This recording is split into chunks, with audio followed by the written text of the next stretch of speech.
Good morning students. இன்றைக்கி நம்ம பார்க்கக்கூடியது அட்வான்ஸ் எக்ஸலில் டெக்ஸ்ட் ரிலேட்டட் ஃபார்முலாஸ் அப்படின்னு சொன்னால் ஒரு நம்ம வேர்டில் வந்து டெக்ஸ்ட்டை வந்து எப்படினாலும் நம்ம மாடிஃபிகேஷன் பண்ணிக்கலாம்.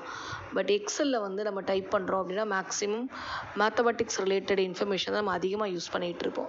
ஸோ அதர்வைஸ் நம்மளுடைய டெக்ஸ்ட்டில் நம்ம டைப் பண்ண செல்லோட அட்ரஸில் டெக்ஸ்ட்டில் நம்ம என்ன பண்ண போகிறோம், அதை எப்படி ஆல்ட்ரு பண்ண போகிறோம் அப்படின்னு சொன்னால், ஃபார் எக்ஸாம்பிள் நான் வந்து ஒரு கண்டென்ட் அடிச்சிருக்கேன், ஒரு டெக்ஸ்ட்டை வந்து ஒரு செல்லுக்குள்ளே அடிச்சிருக்கேன்.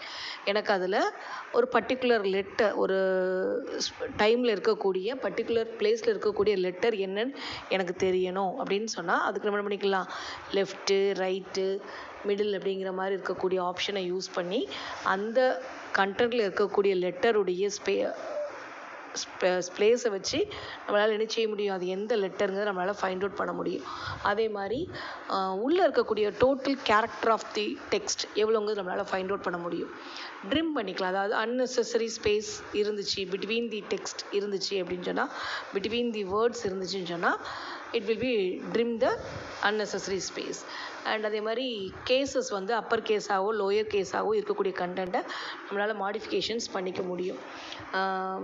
ஃபார் எக்ஸாம்பிள் இப்போ வந்து ஒரு கண்டென்ட் கொடுக்குறோம், இந்தியன் ரயில்வே அப்படிங்கிறது வந்து நம்ம ஒரு லெட்டர் மட்டும் கேப்ஸில் கொடுத்துட்டு மற்றெல்லாம் ஸ்மால் லெட்டரில் கொடுத்துருக்கோம்.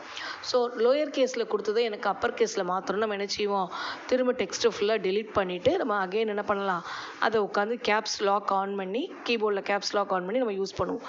ஸோ அப்படி இல்லாமல் அந்த டெக்ஸ்ட்டு அந்த செல்லை செலக்ட் பண்ணிக்கிட்டு நெக்ஸ்ட்டு செல்லை நம்ம என்ன செய்ய போகிறோம், அதை வந்து அப்பர் அப்படிங்கிற அந்த ஒரே ஒரு கீயை மட்டும் என்ன பண்ணுறோம் கொடுக்குறோம் அப்படின்னு சொன்னால் ஆட்டோமேட்டிக்காக அந்த ஃபார்முலா யூஸ் பண்ணி அந்த text will be transformation from lower case to upper case அப்படிங்கிற மாதிரி மாறிடும். ஸோ அப்போது அதுக்கு ஃபார்முலா வந்து ஈக்குவல் டு அப்பர், அந்த பர்டிகுலர் செல்லோட அட்ரஸை A1 நம்ம சூஸ் பண்ணணும். அதே மாதிரி ஸோ நெக்ஸ்ட் என்ன அப்படின்னு சொல்லி கேட்டால், நம்மளுடைய lower case same upper case எப்படி நம்மளுக்கு ரியாக்ட் பண்ணுமோ அதே மாதிரி கொடுத்துருக்கக்கூடிய கண்டென்ட் நம்மளுக்கு அப்பர் கேஸில் இருந்துச்சுன்னா அதை நம்ம என்ன பண்ண போகிறோம், லோயர் கேஸில் ட்ரான்ஸ்ஃபர் பண்ண போகிறோம். அடுத்து வந்து ரெண்டு டெக்ஸ்ட்டை வந்து என்ன பண்ணுறது, ஜாயின் பண்ணுறது. ரெண்டு டெக்ஸ்ட்டை எப்படி ஜாயின் பண்ண முடியும் அப்படின்னு சொன்னால், ரெண்டு தனித்தனி செல்லில் இருக்கக்கூடிய டெக்ஸ்ட்டை நம்ம ஒரே செல்லுக்கு கொண்டு வர போகிறோம். அதுக்கு தான் நம்ம மெர்ஜ் யூஸ் பண்ணலாமே அப்படின்னு நம்ம யோசிக்கிறோம். Without merging the sell we connect the two informations from different two cells. ரெண்டு செல்லில் இருக்கக்கூடிய இன்ஃபர்மேஷனை நம்ம கனெக்ட் பண்ணணும், பட் மெர்ஜ் பண்ணக்கூடாது. அப்போ எதை மெர்ஜ் பண்ணணும், ஒன்லி ஃபார் டெக்ஸ்ட்டை தான் மெர்ஜ் பண்ணணும், செல்ஸை மெர்ஜ் பண்ணக்கூடாது அப்படின்னு சொல்லி கேட்டால் அதுக்கு கேன்கேட் அப்படிங்கிற அந்த ஒரு ஃபார்முலா நம்மளுக்கு இருக்குது. ஸோ எந்த செல்லையும் மெர்ஜ் பண்ணணுமோ அது ரெண்டு செல்லோட அட்ரஸையும் போட்டுட்டு நடுவில் டபுள் கொட்டேஷன் போட்டோம் அப்படின்னு சொல்லி சொன்னால் ஆட்டோமேட்டிக்காக என்ன பண்ணோம், the cell will be cell without merge, the text will be merged. ஓகேவா? ஸோ அதே மாதிரி டெக்ஸ்ட்டு ஜாயின் பண்ணுறதும் அதே மாதிரி தான். மோர் தென் ஒன் செல்லை நம்ம யூஸ் பண்ணுறோம். இப்போ ரெண்டு டெக்ஸ்ட்டு வந்து மெர்ஜ் பண்ண போகிறோம், ரெண்டு செல்லில் இருக்கக்கூடிய டெக்ஸ்ட்டை மெர்ஜ் பண்ண போகிறோம்னா கேன்கேடை யூஸ் பண்ணிக்கலாம்.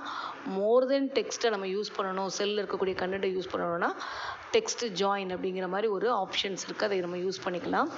அடுத்து ஃபைண்டு, நம்ம இது வந்து வேர்டில் யூஸ் பண்ணியிருப்போம். ஃபைண்டு, சர்ச்சு, ரீப்ளேஸு அந்த மாதிரி ஆப்ஷன்ஸ்லாம் நம்ம யூஸ் பண்ணுவோம், அதையும் நம்ம இதில் யூஸ் பண்ணிக்கலாம். இந்த வேர்டு எங்கே இருக்குது, ஏங்கிற வார்த்தை, ஆப்பிள்ங்கிற வார்த்தை எங்கே இருக்குது, ஆப்பிள்ங்கிற வார்த்தையில் ஏங்கிற வார்த்தை எங்கெல்லாம் இருக்குது அப்படிங்கிற மாதிரி நம்மளுக்கு கேட்டு நம்ம ரிசீவ் பண்ணிக்கலாம், ரிசல்ட்டை வந்து கெட் பண்ணிக்கலாம். ஸோ அதே மாதிரி வேல்யூ, எக்ஸாக்ட் அப்படிங்கிற மாதிரி கொடுக்குறது. எக்ஸாக்ட் அப்படின்னு சொன்னால் ரெண்டு செல்லில் இருக்கக்கூடிய டெக்ஸ்ட் வந்து எக்ஸாக்டாக மேட்ச் ஆகுதா அப்படிங்கிற மாதிரி பார்த்து நம்ம என்ன பண்ண போகிறோம், அதை கம்பேர் பண்ண போகிறோம். ரெண்டு டெக்ஸ்ட்டும் மேட்ச் ஆச்சு அப்படின்னு சொன்னால் நம்மளுக்கு ரிசல்ட்டு ட்ரூன்னு வரும், ரெண்டு டெக்ஸ்ட்டும் மேட்ச் ஆகலைன்னா ரிசல்ட்டு ஃபால்ஸுன்னு வரும். ஸோ அதே மாதிரி நம்ம இப்போ இதை லேபில் ஒர்க் அவுட் பண்ணி பார்த்தோம் அப்படின்னு சொல்லி சொன்னால் நம்மளுக்கு வரக்கூடிய ரிசல்ட்டை வச்சு நம்மளுக்கு தேவைப்படக்கூடிய மாடுலேஷனில் இதை நம்ம பண்ணிக்கலாம், ப்ரொடியூஸ் பண்ணிக்கலாம். ஸோ நம்மளுக்கு middle, upper, lower, trim, lens, concat, text join, find, search and replace, text, value, exact அப்படிங்கிற மாதிரி நிறைய இருக்குது. ஸோ இதில் நம்மளுக்கு காமனாக என்ன மாதிரியான அட்வான்ஸ் டெக்ஸ்ட் ஃபார்முலா நம்ம யூஸ் பண்ணுவோம் அப்படிங்கிறது நம்மளுக்கு கீழே ஒரு 5 ஃபார்முலா கொடுத்துருக்காங்க. நம்ம மேக்ஸிமம் அதை தான் அதிகமாக யூஸ் பண்ணுவோம். ஃபஸ்ட்டு நேம் சேர்க்கணும், அப்படிங்கிற மாதிரி ஒரு இது, அண்டு லாஸ்ட் நேமில் இது சேர்க்கணும் அப்படிங்கிற மாதிரி உள்ளது, அதாவது எக்ஸ்ட்ராக்ட் அண்ட் எக்ஸ்ட்ராக்டில் வந்து நம்ம யூஸ் பண்ணக்கூடிய சில வார்த்தைகள், அண்ட் வந்து கவுண்ட், எத்தனை வேர்ட் கவுண்ட் இருக்குது, அவ்வளோதான். So thank you.